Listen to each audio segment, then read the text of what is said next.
The governor's address, scheduled on the first day of the newly constituted 11th Meghalaya Legislative Assembly on March 20th, will focus on several key issues like the steps taken to address the Mukroh incident that killed 6 persons last year, the ongoing peace talks with the proscribed Neutrab National Liberation Council (HNLC), border disputes with Assam, drug menace, tourism, among others. This was informed by Cabinet spokesperson and Tourism Minister Paul Lingdor after the second cabinet meeting of the MDA 2.0 government in Shillong on Friday. In the governor's address, it'll not be fair for me to share everything today because then it'll be redundant on Monday. But we've covered very significant points, including the areas of focus of the government, the infrastructure, and critical areas where we are going to stress on.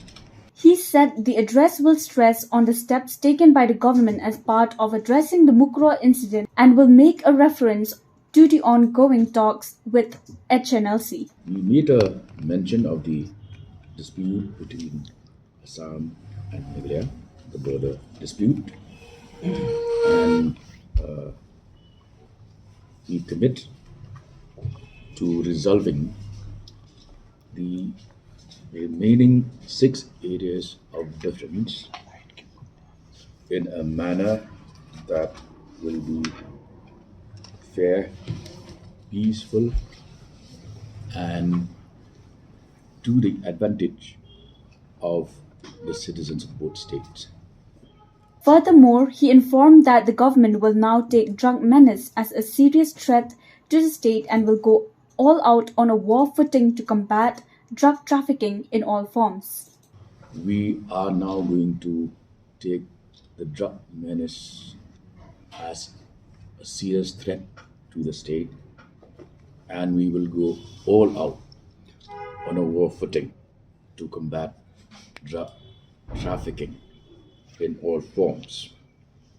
And in fact, the seizures from contraband has gone up to 71 crores as we speak, and police have been put under very high alert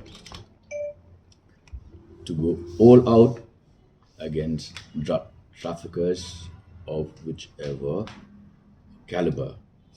We will not miss out on the small guys or on the big ones, and there'll be no compromise when it comes to raids, seizures, checkings of illicit drugs of any variety.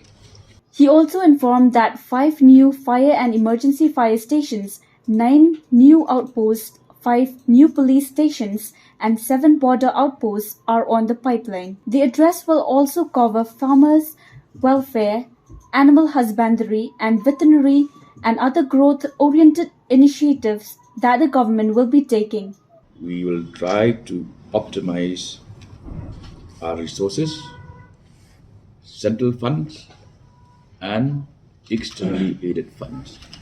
He also said that emphasis will also be laid on youth programs, art and culture, and tourism.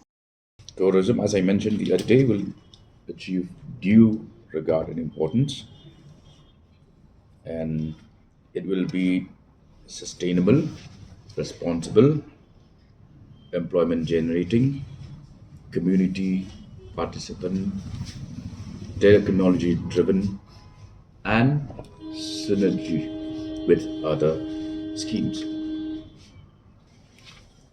I'll just make a mention of these because the governor is going to read out, and this will be placed on the table of the House on Monday.